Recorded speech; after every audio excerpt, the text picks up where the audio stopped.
I grew up in a standard middle-class family. We weren't wealthy, but got by well enough. My dad was an academic, and I was the single girl, quiet, studious, and ignored, while my two elder brothers constantly battled for supremacy and fought to get the things they wanted. Looking back now, I could never have imagined the day would come when the tables would be completely turned around. It's a long story, but it's a good one, and it all revolves around my Uncle Trevor. Hi, I'm Emma Berkwick, and it's a nice, bright new day, a bright new Monday to be precise. The air is crisp, the sky is clear, and the city is just beginning to wake up. It looks like the kind of day where the sun filters through the clouds, promising endless possibilities. I'm driving through the streets, keeping an eye on the time. I'm off to start work, and I don't want to be late, today of all days. As I turned onto the main road, I passed the art college where I've spent years studying acting. I think about all the hours I've spent rehearsing scripts, memorizing lines, and learning how to control the way people see me. I do hope I'll be able to attend my classes at the art college after work. Acting. It's a real passion of mine. We all need something different from our daily jobs to spice up our lives. Joggers pass by on the sidewalks, their breath visible in the cool air. Cafes are opening, their lights flicking on one by one.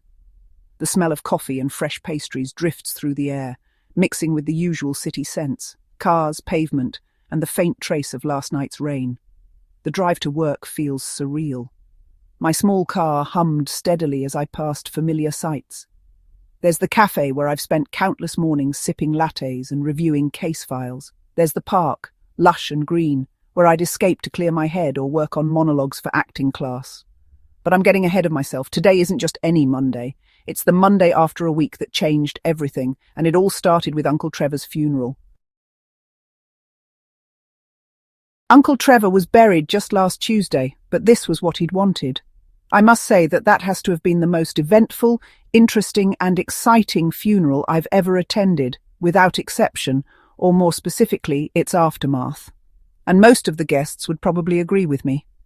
And if you had been there, if you had seen the looks on their faces when the truth started to unfold, you'd understand why. Uncle Trevor had always been an enigma, a man of immense wealth but surprisingly simple tastes. He lived in a sprawling estate surrounded by perfectly manicured gardens and tall hedges, the kind you see in period dramas. The house itself was more practical than lavish, with its stone facade and large windows. It wasn't cold or imposing, but had a kind of understated elegance that reflected my uncle's personality. My uncle was a man of contrasts, a genius in business but hopeless in love. He had an instinct for opportunity, a mind that could see 10 steps ahead, and the discipline to turn vision into reality. He started small, with a failing construction supply company he bought for pennies on the dollar in his 20s.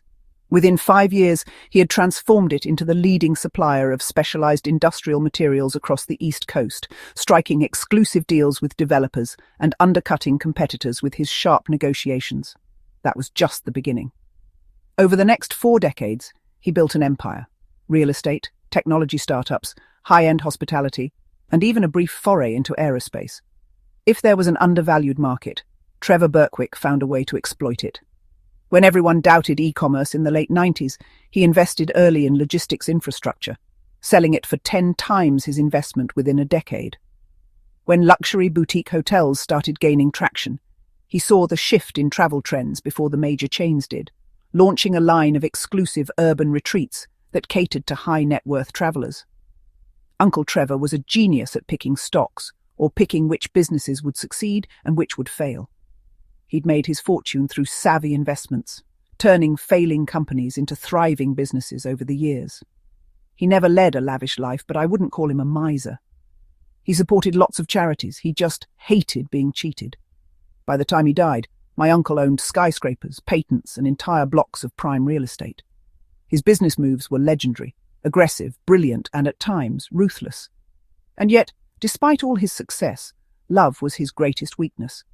My father, on the other hand, had no business sense at all. The few ventures he started never really took off. His heart wasn't really in them anyway. He was too honest and straightforward to be able to deal with the government, the tax man, and deceptive business people and customers. Yes, Uncle Trevor was rich, stinking rich. Unfortunately, he had no luck with wives, or for that matter, with children either. When it came to love, he had no such talent. He had no children, no direct heir, and perhaps that was for the best. Trevor had been married 3 times. Each wife had started out as his perfect match, at least in his eyes. Each one had played a different role in his life, and each, in her own way, had betrayed him. None of the marriages lasted very long, though, as my uncle was rather eccentric, and he knew they were gold diggers, but wed them anyway. He would have been content to live with that, but each and every one of them was a serial cheat, so they all had to go one by one. They all underestimated his sharp mind. First, there was Claudia. Elegant, poised, and calculating. A former model turned socialite, she had married Trevor in his early 30s, when he was still climbing the ladder. She loved the lifestyle he provided, the lavish parties, the European vacations, the endless shopping sprees. But when he caught her siphoning money from their joint accounts to fund her secret lover's failing restaurant, he ended it overnight. No drawn-out divorce battle, no emotional appeals, just a team of lawyers that left her walking away with nothing but her designer clothes and a bruised ego. Then came Miranda, blonde, charismatic, and seemingly devoted. She had convinced him for a time that she was different, that she wasn't interested in his wealth, just in building a life together. But Miranda was a gambler, both literally and figuratively. She had a taste for high-stakes poker and riskier investments. She drained their accounts chasing once-in-a-lifetime opportunities and covered her losses by borrowing against properties Trevor didn't even realize she had access to. He discovered the full extent of her deceit when he found out she had forged his signature on a multi-million-dollar loan agreement. The divorce was swift, and she left in disgrace, barely avoiding criminal charges. And finally, there was Lillian, perhaps the worst of them all. Younger than the others, with an innocent air that had fooled even Trevor. At first, she had played the doting wife to perfection. When she claimed she was pregnant, he had been overjoyed, until the dates didn't quite add up.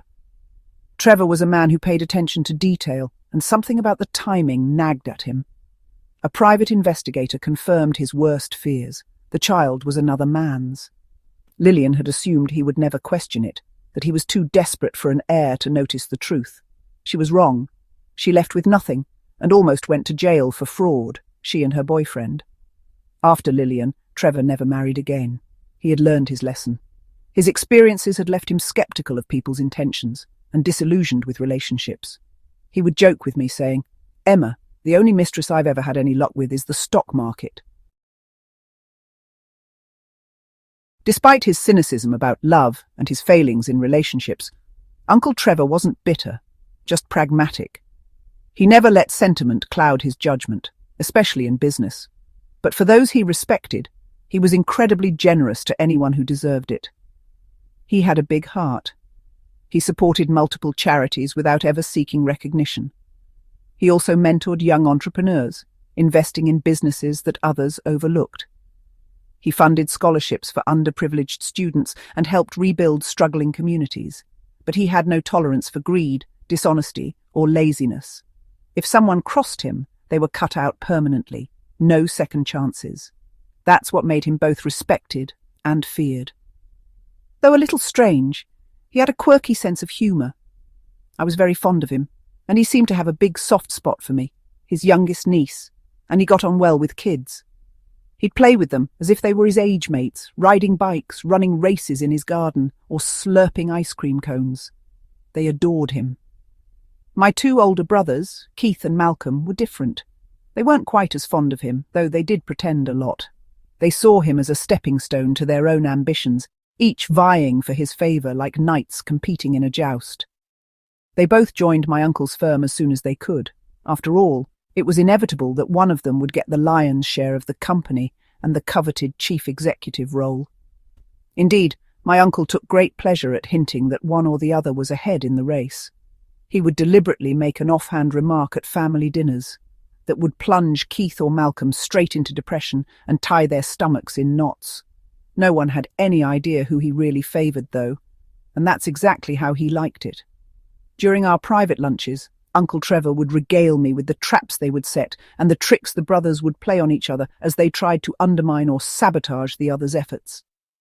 He found it all quite amusing, and we'd both roar with laughter till the tears rolled down our eyes. Things would have continued this way forever. Unfortunately, my uncle got sick and knew he wasn't going to live much longer. I'm a lawyer, and he would handle most of his affairs through the firm I worked for, but when it came to his will, to my family's surprise, he decided to use a different firm altogether. Anyway, eventually he died. I was rather upset, after all we were close, and I was a bit of a confidant for him. My brothers both shed a few crocodile tears, and he was buried in a not too lavish manner, as befitted his rational lifestyle. The service itself was uneventful, but the reception was another matter entirely. The funeral was held at a quaint chapel near Uncle Trevor's estate. The overcast sky lent a sombre tone to the proceedings, though the occasional ray of sunlight breaking through the clouds seemed almost symbolic, a reminder of Uncle Trevor's light-hearted charm beneath his stern exterior. Family, friends, close staff, and business associates gathered in hushed reverence. Some guests genuinely grieved, dabbing their eyes with handkerchiefs, while others merely played their part, offering rehearsed condolences and tight-lipped nods. Uncle Trevor, ever the pragmatist, had left instructions for a simple service. No extravagant floral arrangements, no drawn-out eulogies, just a quiet farewell.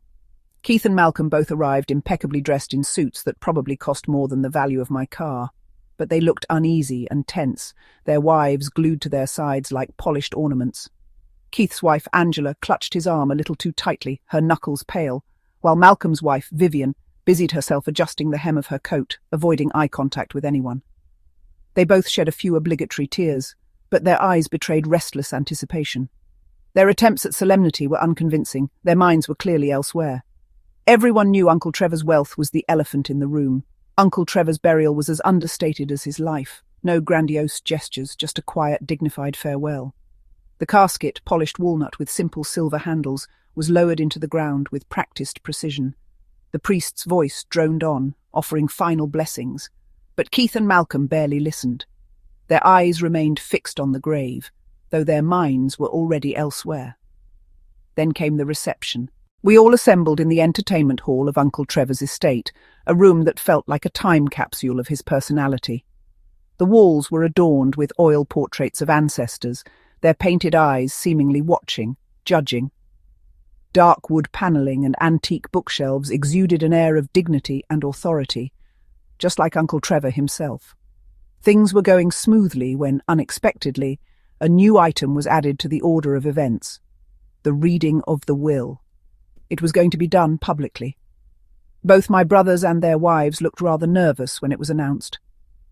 A quiet murmur hummed through the room, a nervous energy crackling in the air. The clinking of glasses and occasional coughs filled the silence between forced conversations. The room fell silent.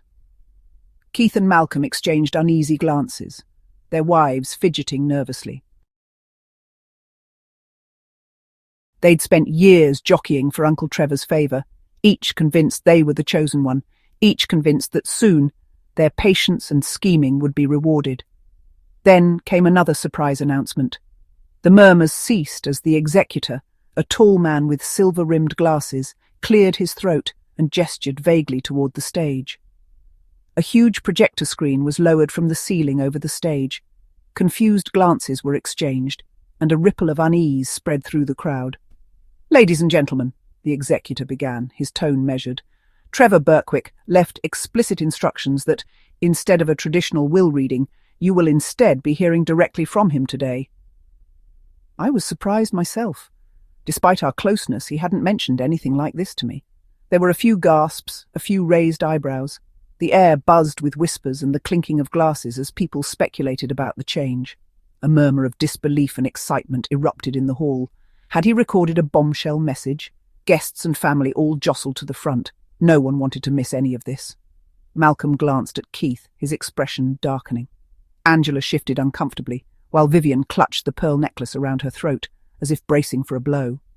The projector screen flickered to life, and there he was, Trevor Berkwick, in one of his signature three-piece suits, seated in his grand oak office chair, a glass of brandy in one hand, his expression somewhere between amusement and disdain. The room fell into stunned silence, the air thick with anticipation. He looked as sharp and composed as ever. His piercing blue eyes twinkled with mischief, and for a moment I swore he was about to crack one of his infamous dry jokes. The sight of him brought a lump to my throat. He began with a characteristic chuckle. Silence fell over the room. Then Uncle Trevor began to speak. Well, if you're watching this, it means I've finally kicked the bucket. I hope none of you are too torn up about it. I certainly wasn't one for melodrama. Uncle Trevor's message was a masterpiece of brutal honesty. After giving the traditional thanks to a wide range of people, including those who'd helped him succeed, the charities who dispersed his funds, his staff, relations, and the medical staff who'd treated him, he finally got to the bit everyone wanted to hear, who he'd nominated as his successor and heir. Let's start with Keith, shall we? He said, leaning forward with a glint in his eye, the same sharp look he used to give when cutting down foolish proposals in board meetings. Ah, Keith, my dear nephew, you always did have a talent for talking big and delivering little. But what really gets me is your utter disregard for the company's values. Incompetence is one thing, but using company funds for your little escapades, and with female staff no less, unforgivable. Keith's face turned ashen, his wife Angela's hands clenched so tightly around the arms of her chair that her knuckles went white. Murmurs rippled through the crowd, some gasping, others exchanging knowing glances. A few of the older board members, men who had long suspected Keith's improprieties but lacked the evidence, shifted uncomfortably. Trevor wasn't done. Oh, don't look so shocked, Keith. You thought I wouldn't notice the unauthorized expenses, the late-night business meetings at five-star hotels, the suspiciously generous bonuses you gave to certain staff members, who, coincidentally, happened to accompany you on those trips. Keith's mouth opened, but no words came out. His eyes darted around the room, looking for some escape, some support, but even his closest allies refused to meet his gaze. Uncle Trevor went on, listing in great detail every unethical, lazy, or downright stupid decision Keith had made. He spoke of Keith's blatant disregard for company policy, his habit of passing off other people's ideas as his own, his temper tantrums when things didn't go his way. Keith sat frozen, his skin an unnatural shade of grey. Then came the final blow. And let's not forget, Trevor continued, voice turning icy, how you bullied junior employees into covering your mistakes. You are a coward, Keith. A lazy, self-serving, cowardly leech who has brought nothing but disgrace to Berkwick Industries. Keith was left white and shaking. He had to be practically carried back to his chair, his legs too weak to support him. Angela sat stiffly beside him, her jaw tight, her eyes blazing with fury. If she had superpowers, Keith would have been reduced to a smouldering pile of ashes. Meanwhile, Malcolm had begun to smirk. He leaned back in his chair, a self-satisfied gleam in his eye, enjoying every second of his brother's humiliation and beaming with confident anticipation. His friends chuckled, nudging him knowingly. Vivian, practically vibrating with excitement, gripped his arm, her diamond rings catching the light. Her lips curled in a predatory smile. You could almost see her mentally redecorating Uncle Trevor's mansion, but not so fast. Uncle Trevor exhaled, taking a deliberate sip of his brandy, letting the pause stretch long enough to make Malcolm feel comfortably secure. And then, like a whip cracking through the air. And Malcolm, you've been even worse. The smirk vanished instantly. Malcolm straightened, blinking rapidly, his confidence flickering for the first time. Vivian's grip on his arm tightened. The schemer, Trevor continued, voice sharpening. Always plotting, always thinking you're the smartest man in the room. Well, Malcolm, unfortunately for you, I'm afraid you're not. A hush fell over the room. Malcolm swallowed hard, his Adam's apple bobbing as he shifted in his chair. Embezzlement? Fraud? Intimidating staff? Did you really think I wouldn't find out about that little slush fund of yours? The colour drained from Malcolm's face. His hand clenched the armrest, knuckles paling. Oh yes, Malcolm, I know all about it. The offshore accounts, the backdoor deals, your little arrangement with our competitors, selling out your own family's company to line your pockets. A sharp intake of breath from the audience. A woman in the front row gasped audibly. Trevor's expression darkened. Do you know what disgusts me the most? Not the theft, not even the lies, but the way you treated the people who worked under you. The intimidation, the threats, strong-arming partners, cheating customers, making sure anyone who questioned you was silenced. Malcolm's fingers twitched. For a split second he opened his mouth, perhaps to deny, to protest, but no words came. The weight of Trevor's words was too damning, too precise. "And now, here you sit," Trevor said, his voice almost amused, "thinking you're about to inherit my company, my legacy. Let me make this clear. You will inherit nothing." Vivian audibly choked. The blood drained from her face as if someone had just snatched away her golden ticket to wealth. Malcolm, for the first time in his life, looked lost. His eyes darted toward his friends, but they suddenly found great interest in their fingernails, the floor, anywhere but his face. Trevor's image leaned back in his chair, swirling the brandy in his glass. "I built Berkwick Industries from the ground up. I will not let either of you destroy it."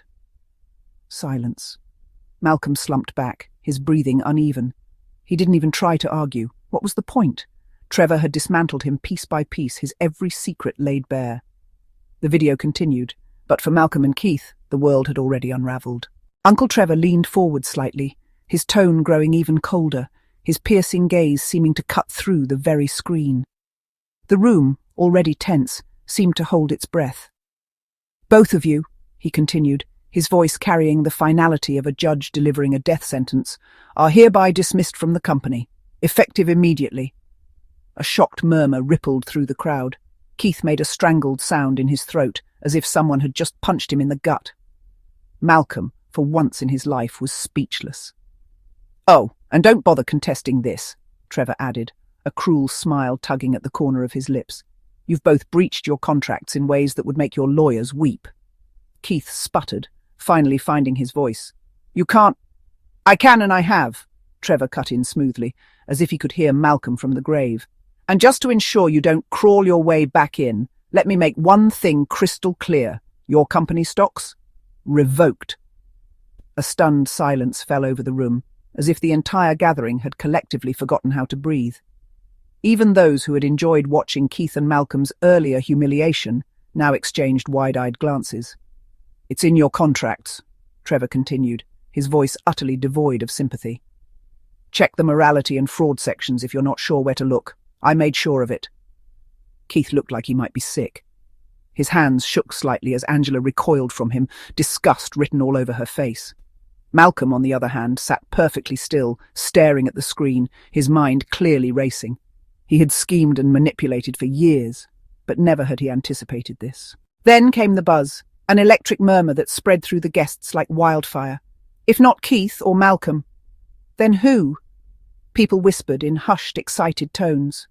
Was the company being sold? Would Berkwick promote an existing executive? Had Trevor secretly poached a high-profile CEO from another firm? Speculation filled the air, curiosity mounting with every second. I, too, sat in stunned silence, my mind spinning. Uncle Trevor had pulled off the ultimate trick, and I hadn't seen it coming at all. Uncle Trevor leaned back in his chair, exuding the confidence of a man who had planned every step of this moment. "Now," he said, his voice shifting into something almost pleased. "I want to talk about someone I've been watching for a long time. Someone with the right skills, the right character, hard-working, ethical, attentive, effective." The room fell into a hush again, the suspense thick enough to choke on. I felt my stomach tighten. "This person," Trevor continued, "will recruit the right staff, but treat the faithful old employees well. They will guide the expansion of the firm, without killing it with greed or incompetence." My breath caught. There was something about his tone, something in the deliberate way he spoke, that made my pulse skyrocket. And then he did it. Trevor shifted his gaze, his sharp blue eyes looking directly into the camera, as if piercing through time itself. His voice was firm, resolute, and without hesitation. "There's one person in this room who truly understands the values I hold dear. Someone who's hard-working, ethical, and sharp as a tack. Someone who's going to take this company to new heights and will receive all of my shares and complete ownership." He paused, letting the weight of his words settle. The room felt like it was holding its breath. "That person is Emma Berkwick." For a split second, silence. Pure, stunned, disbelieving silence. Then a collective gasp. The sound of dozens of people inhaling sharply, as if they couldn't believe what they'd just heard. My heart nearly stopped. Keith and Malcolm whipped their heads toward me so fast I half expected them to snap their necks. Their wives were frozen in place, expressions twisted in utter disbelief, rage, even hatred. Around the room, eyes darted from the screen to me, as if trying to process this shocking turn of events. Conversations erupted in hushed whispers, some guests outright gaping at me. I felt heat rise to my cheeks. My hands were trembling slightly, my body unsure whether to react with exhilaration or terror. I must have looked completely flabbergasted, because even my brothers, despite their loathing, hesitated, too stunned to hurl accusations. Trevor's voice rang out again, steady, filled with certainty. "Emma," he said, his expression softening just slightly. "You've got what it takes. Don't let me down." And with that, the video ended. The room stood in stunned silence for a beat, until a sudden wave of clapping, laughter, and congratulations exploded around me. People turned to shake my hand, to pat me on the back, to shout words of encouragement. The reaction was overwhelming, a cacophony of voices rising in excitement. Keith and Malcolm, however, were frozen in place, their fury barely contained beneath their outward shock.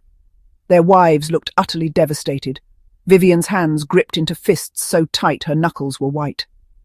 Angela, on the other hand, gave Keith a look of pure venom before standing up and walking out of the room without a word. But despite their obvious rage, neither of my brothers dared to speak, because they knew. They knew that the long, damning list of crimes Trevor had laid out, complete with dates, times, and proof, was enough to destroy them completely. One wrong move, one misplaced accusation, and they'd be in a courtroom instead of a boardroom. And did I mention earlier? I'm a lawyer, a good one.